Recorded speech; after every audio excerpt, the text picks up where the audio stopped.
Good morning, or depending when you're listening to this, good afternoon, good evening, or good night. My name's Ross, and I was always told I had a voice for radio, so I've made a podcast all about the Pokemon trading card game. You're listening to PTCG Radio. Now this week there aren't any huge news announcements like there were last week.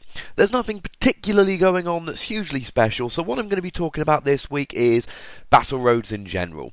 Now I know I've been talking about Battle Roads for a couple of weeks now, but it's a fairly big deal nowadays. It's our first set of tournaments, it's the beginning of the season, so today we're going to talk a lot more about Battle Roads. There's a few news things to go over, there's a few Battle Roads inspired talking points I'm going to get to towards the end, and I'm going to take a more in-depth look at what is proving to be probably the best deck in the format at the moment.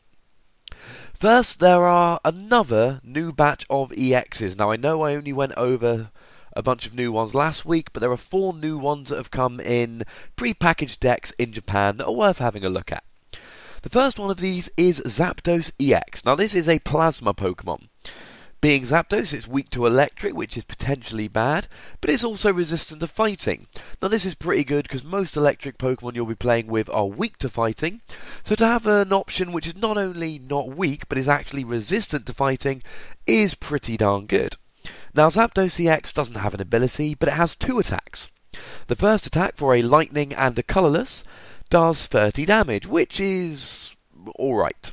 However, it has a second effect, which means that if you flip a coin, and if that coin comes up as heads, you can stop any effects of an attack, including damage, to Zapdos the following turn, which means that you've got a 50% chance of being invulnerable the following turn, which, if you hit that heads, is a pretty nice side benefit. Remember, of course, that Zapdos is a Plasma Pokemon, which means it will have Colress Machine by that point, which can attach a Plasma Energy from the deck, using a trainer card, and we'll have Skylar that can search out Colress Machine, and what that means is that you've got a few chances there to be hitting that attack on turn 1, which is alright. It's not going to donk much, but it's a decent early game attack, and it can give you a bit of leeway to set up, especially if your opponent cannot draw a catcher.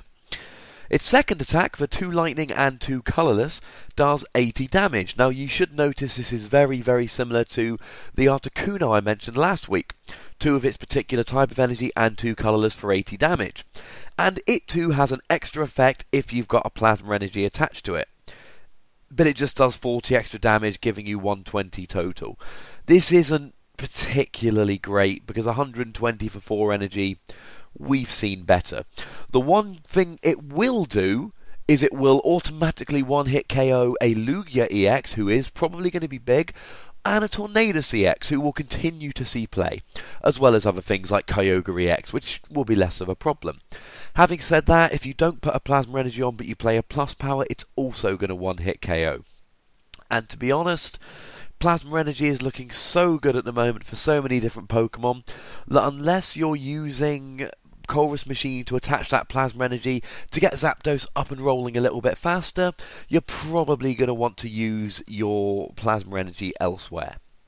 The second EX is also of Team Plasma EX, and this is Moltres, which will then complete our trio of birds with Articuno, Zapdos and Moltres all represented. And it's again very similar. Being a fire Pokemon, it is, as you would expect, weak to water, and being a flying Pokemon, it is, just like Zapdos and Articuno, resistant to fighting.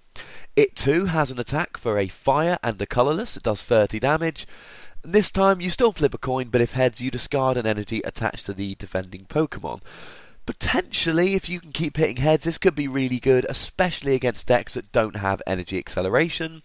And like I said with Zapdos, you've got Colress Machine here, so in theory you can be getting this going on turn 1. And just like Zapdos and Articuno, it's got an attack for 2 fire, its speciality energy, and 2 Colourless, which does 80 damage. And exactly like Zapdos, if you've got a Plasma Energy attached, it does an extra 20 damage, putting you at... Sorry, it does an extra 40 damage, putting you at 120. Now this is even worse because there's nothing really that good that's weak to fire.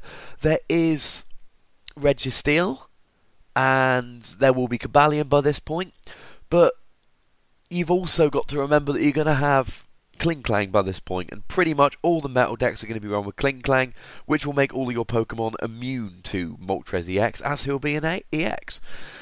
Now, I suppose you could get incredibly lucky, hit a turn 2 Emboar, rain down some fire energy, but to be honest, these Pokemon, these birds, they're not great, they have potential.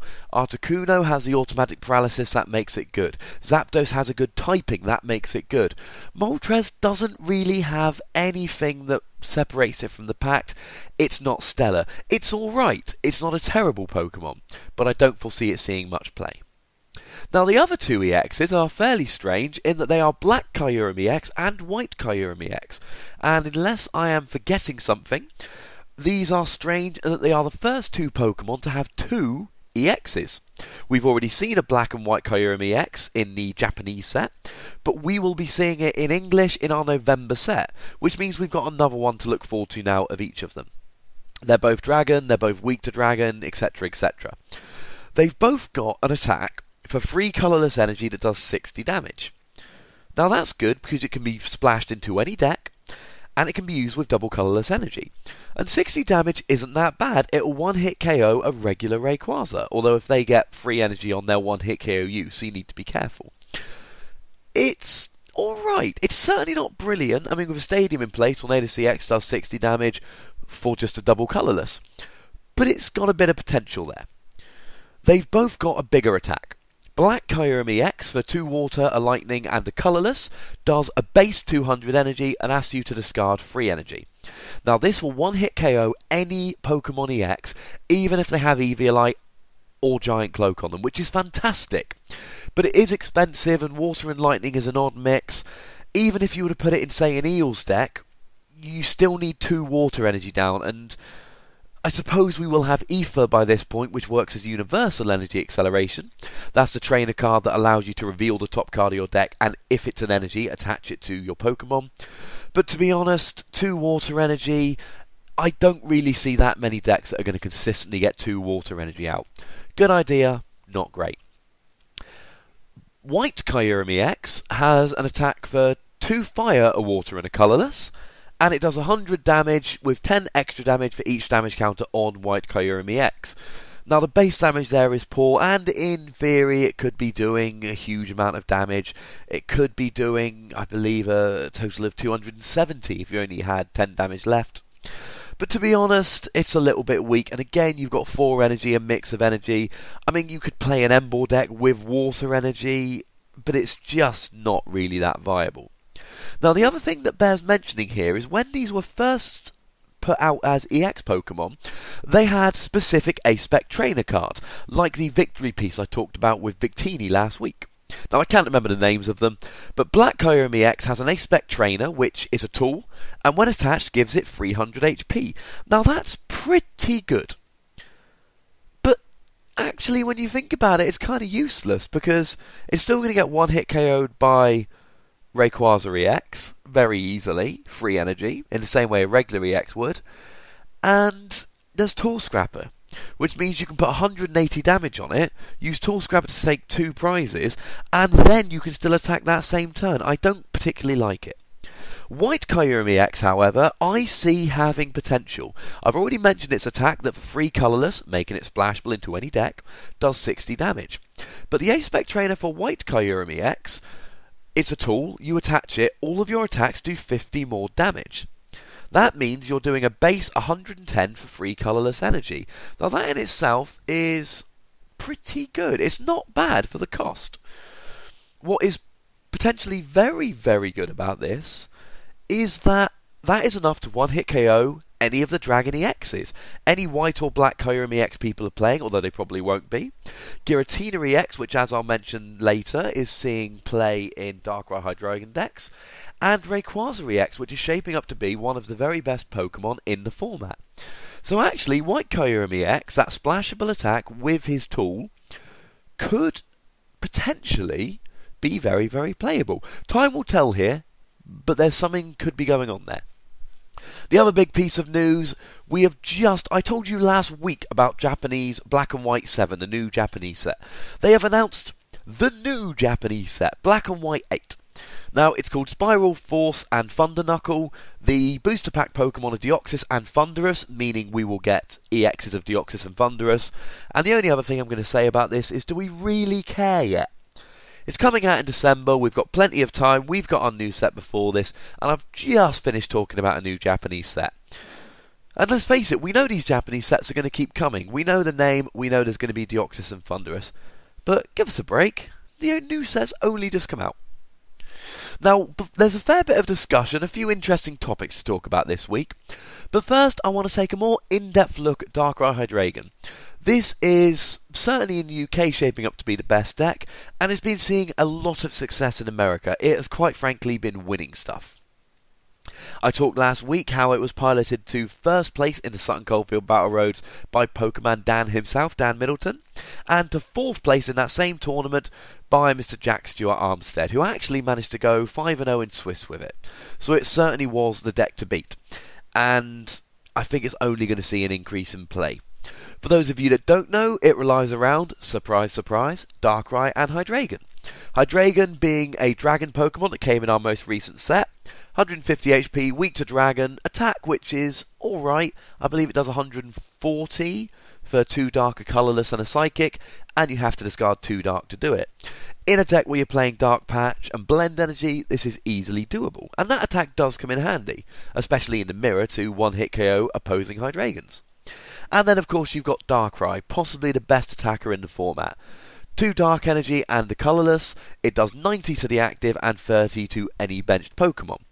You've got Dark Patch, which acts as an energy acceleration, allowing you to attach a Dark Energy from the discard. And one of the things that makes this deck particularly good is you can abuse Sableye.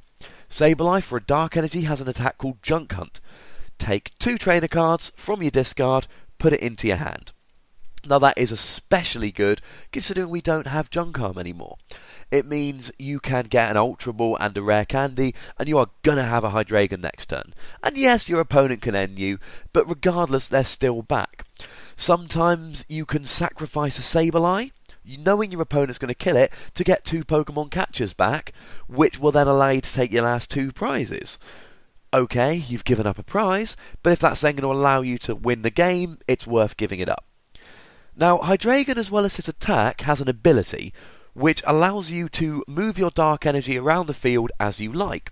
And of course, Blend Energy counts as Dark Energy, so it also allows you to move the Blend Energy, which consists of Dark, Psychic, Grass, and Fire. And the good thing about that is, it gives everybody free retreat, because Darkrai has an ability giving anyone free retreat with Dark attached. So if you want to retreat one of your Pokemon, use Hydreigon to move a Dark Energy and it retreats for free. Not only that, but there's this little thing called Max Potion, a trainer card which allows you to remove all the damage counters from one of your Pokemon, but that has the downside of having to remove all the energy from that Pokemon. So you use Hydreigon's ability to move all the energy off, you play a Max Potion to completely heal it, you move all the energy back. Now we don't have Junk Arm anymore, so you're talking a maximum of 4 Max Potions per game. Unless you use Sableye, as I've already mentioned, so you can still recycle those Max Potions. It's not the same, and you will probably go several games in a row without using a mid-game Sableye to reuse trainers, but it's an option you've got that the vast majority of decks out there will not have. So this deck is doing very, very well. It's one of those decks which can be fairly difficult to play, you can make mistakes, but it's also one of those that when you get set up, a lot of the time you win. It has a fair amount of almost auto-win matchups, to be honest. Now, that's a general theory. One of the things I will say is that with this becoming so much more popular, you're going to see a few mirror matches if you choose to play it, as I'm sure a lot of you will. For that reason, consistency. You have got to figure out your consistency. I'm going to give you a couple of tips here. Play 4 Ultra Ball, because it's the only trainer card you've got that can search out Hydreigon. Yes, I know Level Ball can get Dino, and it can get Sableye, etc., but you need those Hydreigons. And play 4 Rare Candy. If you don't play 4 Rare Candy and 4 Ultra Ball, you are not going to get that Hydreigon out as consistency as you like turn 2. Yeah, you'll get it out occasionally, you might get very lucky and get it game after game, but the point is, this deck, as I've already said, relies on you having this combo, and when it's set up, a lot of games you will just auto-win, because you can just heal and smash them with Darkrai. Given that setting up this combo wins you many games, you really need to focus on getting the combo out as much as possible. So cut down on those techs, make room for 4 Ultra Ball and 4 Rare Candy. I would also recommend a minimum of 3 Sableye, although I doubt you'll find room for 4. You can get away with 2, but Sableye here really is a Pokemon you want to start with. And yeah, you can have free retreat with Darkrai, but then if you attach an energy to something to retreat for a Sableye, you're then not going to be able to use Junk Hunt with the Sableye. Run 3 Sableye, you're going to need it. As for the Dino count, you can run 3 or 4. Again, consistency is a huge thing here. I would always go 4. If your opponent can capture and kill a Dino early, and you have one prized, it means that you can only lay down one at a time. Your opponent is going to capture and kill it. And as with all Stage 2 decks, and it's been this way ever since Pokemon Catcher came in, you want to be putting 2 of the basic down at once, so that your opponent cannot KO both of them at once, and you're guaranteed to have at least one turn to try and plop down that Rare Candy Stage 2 combo. It's consistency, and it wins tournaments, quite frankly. Now, Tool Scrapper is very nice in this deck because it's going to stop people using things like Experience Share. It's good in the mirror to stop your opposing Darkrai's having Eviolite. But again, consistency is going to win you more games than Tool Scrapper is. Tool Scrapper will occasionally win you a game, but it's not going to win you all that many. Consistency will.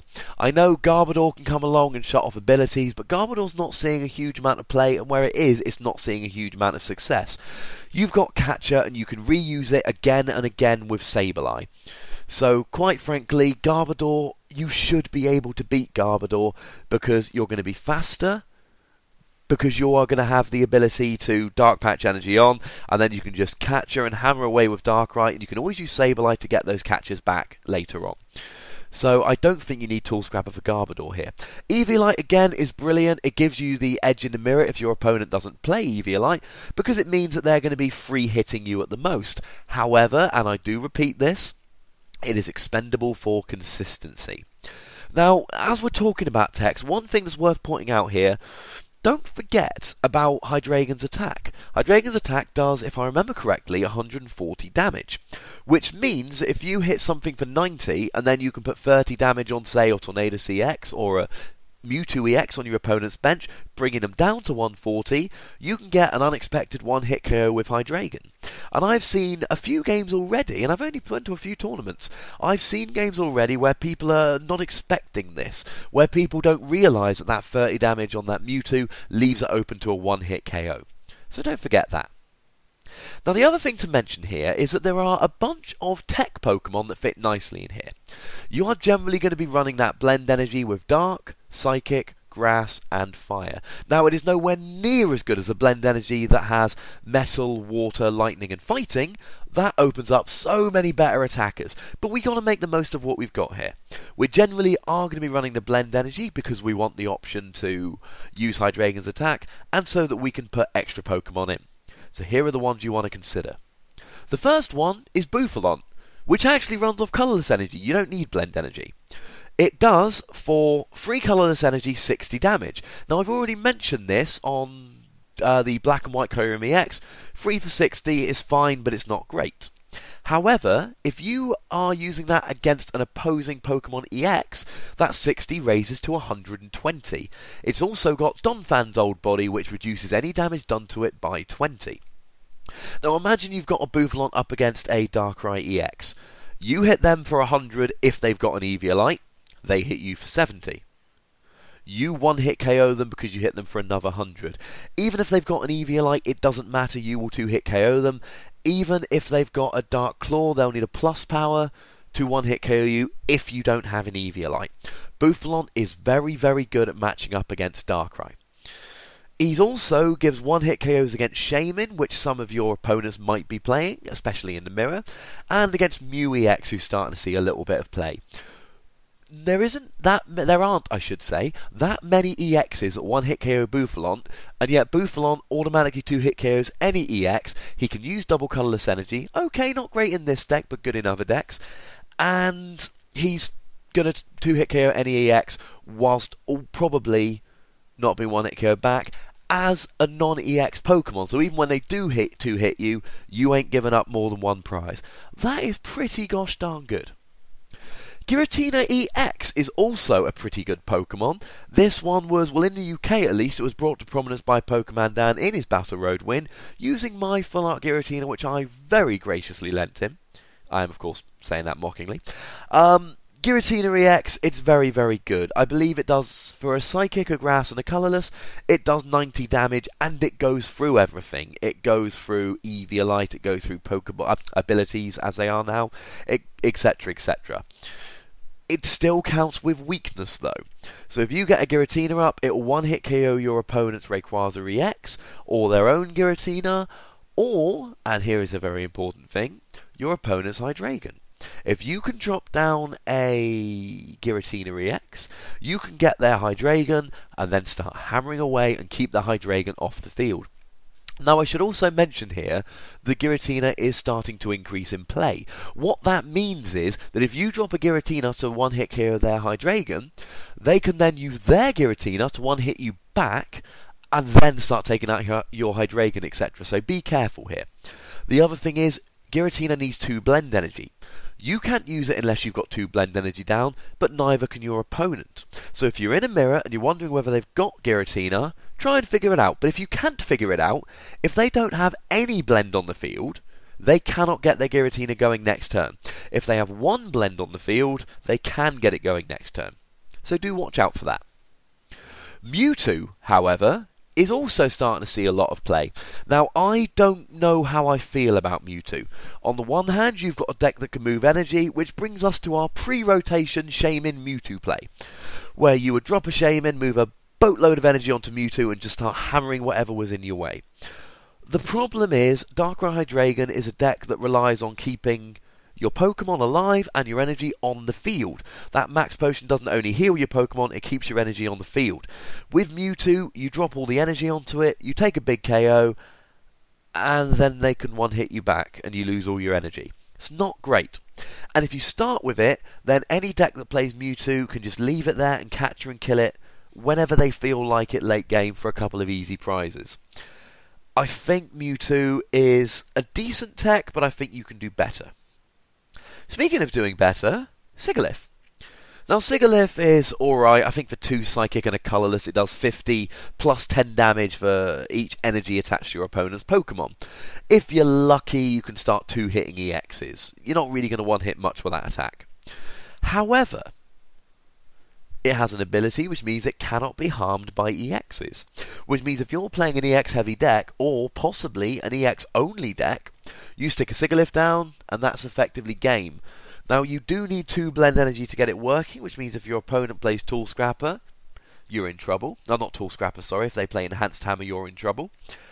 And they can catch around it and start taking bench prizes. However, it is a nice Pokemon to have in a clutch. The last tech space, really, it comes down to whether you want a Terrakion counter, Terrakion EX or regular. And there are 2 Pokemon that can use here.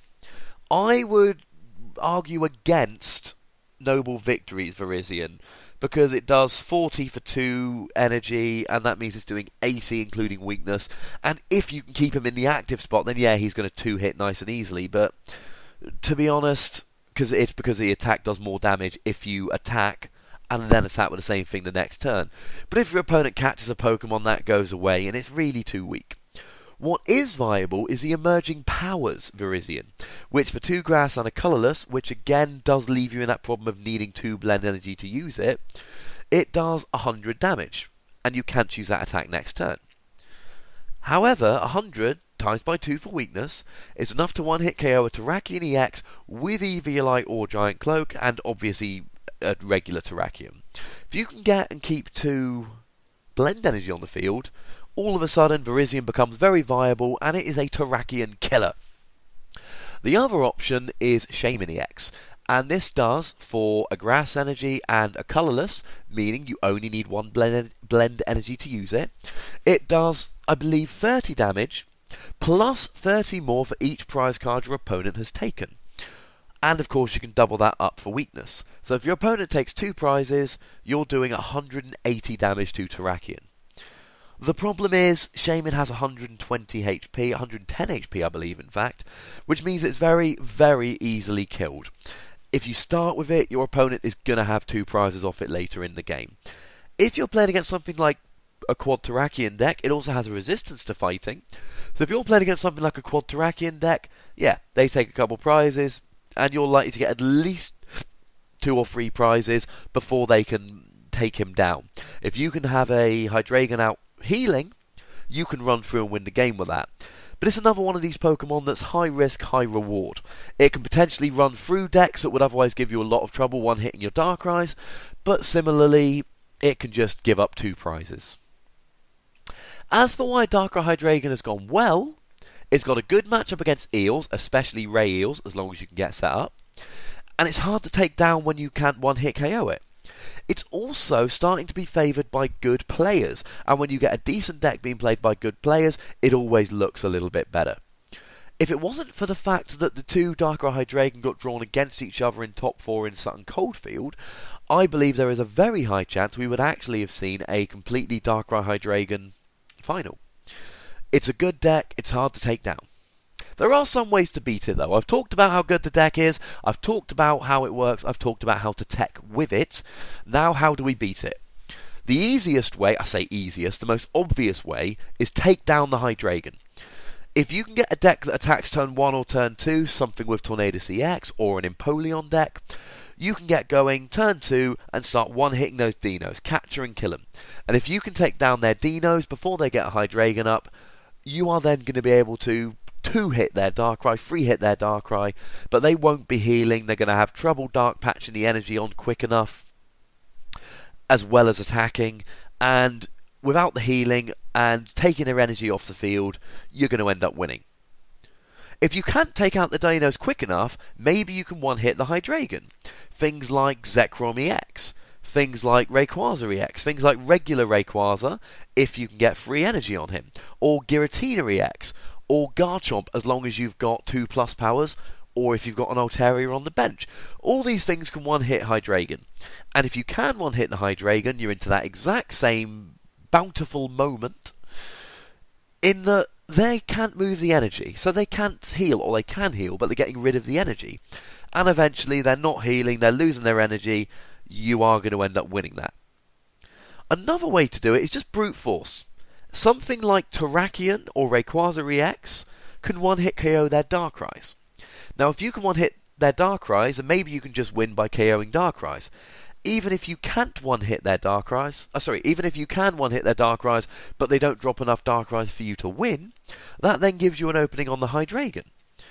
Now, obviously they can try healing there, and that's going to be a problem, but if you hammer away, you should eventually win. They'll be hitting for 140, but that's every other turn probably, so you should be doing alright there. The other way is potentially getting rid of their energy. I say potentially because of course they can use Dark Patch, and they've got Sableye to reuse their Dark Patch. So generally if you're playing Crushing Hammer and getting rid of their basic energy, they're going to have the opportunity to just keep Dark Patching it on faster than, or as fast as they're knocking it off. A more viable option is to use Enhanced Hammer to get rid of their Blend energy. Now that's not going to stop the deck, it's not going to take the deck down. What it is going to do is it's going to give you an opportunity to take away some of their options. Take away some of their tech Pokemon, take away Hydreigon's attack. Now you might have realised that not all of those, in fact to be honest all of those, they're not great ways to beat it. Relying on getting set up fast and capturing the Dinos. Having something that can consistently one-hit KO Hydreigon or Darkrai. The reason why none of those is a brilliant tactic is also the reason why it's such a gosh darn good deck. But hopefully I've given you a few ways that you can take it down. Now the last thing to talk about here is to finish off with some of the discussions that have been going on in cyberspace, and most of these do pertain to Battle Roads. The first thing is, there's been a bit of confusion recently. Battle Roads have been cropping up with top cuts, which might seem strange because I remember announcing on this very podcast that Battle Roads will no longer have top cuts. The way it works is simply thus. Battle Roads do not have top cuts in North America and Central America. They can, however, have top cuts other places like Europe and Australia, etc. Some people like it. To be honest, you're never going to really have more than the top 4, because these places tend to have lower attendances anyway. And when you have a top 4, they're all getting 10 points. And let's face it, if someone's gone EXO in Swiss, they are probably going to end up winning the whole thing anyway. So the top 4 often doesn't make a huge amount of difference. Now, with tennises being smaller, maybe it's okay doing the top 4, it doesn't make a huge difference. The other thing you've got to think is that, as I'm going to talk about in a minute, the attendance of Battle Roads has been going up astronomically in America. So do you really want a top 4 on top of that? Speaking of silly Battle Roads attendances, I've heard a lot of reports of Battle Roads getting 70 or more players. I've heard a few reports of Battle Roads getting over 100 players. That is more than pretty much all European nationals for a Battle Roads. Now, the reason for this is this championship point structure, this finishing line where get 400 points and you're in. You know you're not going to be knocked off of top spot by somebody else who comes in and knocks you out the points and out the prizes. So you've got that impetus of, I'm going to get these points. If I get to 400, I qualify. It makes people more willing to go out to these tournaments. But remember that Battle Roads are supposed to be entry-level tournaments. One of the reasons Pokemon, or the main reason in fact, Pokemon got rid of Top Cut, ironically, was to try and drive down attendances. They want these to be smaller entry-level events that people can go to. They want it to be easy for the TOs, they want these to be cheaper tournaments to run, and they want an easy life. And by having 100 people turn up to these Battle Roads, they're making them into very expensive tournaments, they're making it into long days for all concerned, including the TOs, and they're making them incredibly competitive. And being I'm a business teacher for those of you that don't know. Battle Roads are, I would imagine, I don't know too much about this, I imagine Battle Roads are costing more than they imagined. In the UK, we charge an entry fee. It means Battle Roads are going to turn a profit. In the US, these are free. It does make me wonder, are these Battle Roads going to end up costing Pokemon money, and is this going to come back to bite us? The honest answer is, I don't have any idea, but I do know that this is not what Pokemon intended when they got rid of Top Cut. Now, a couple other little pieces of gossip. Firstly, scholarships and travel awards, they are changing between age groups. It has been announced that the top 4 in regionals, at juniors and seniors, are going to get travel allowances to nationals. This is at regionals, this is in the US, but masters aren't. Now, there are a couple of reasons this might be. They might be trying to promote the game for younger players. They also might be thinking that most of these younger players, they're going to have to get their parents taking them to nationals, and giving the parents a bit of a boost, a bit of impetus, a bit of an incentive to take the kids is a good thing. But then why don't they give it for Masters? Maybe they think Masters can afford it. Maybe they think that this can be justified because Masters have more money. Maybe they think that if a Masters going to get top 4 at regionals, they're going to make their own way to nationals regardless, so we don't need to give them the travel award. Either way, I know a lot of people are thinking that this is unfair.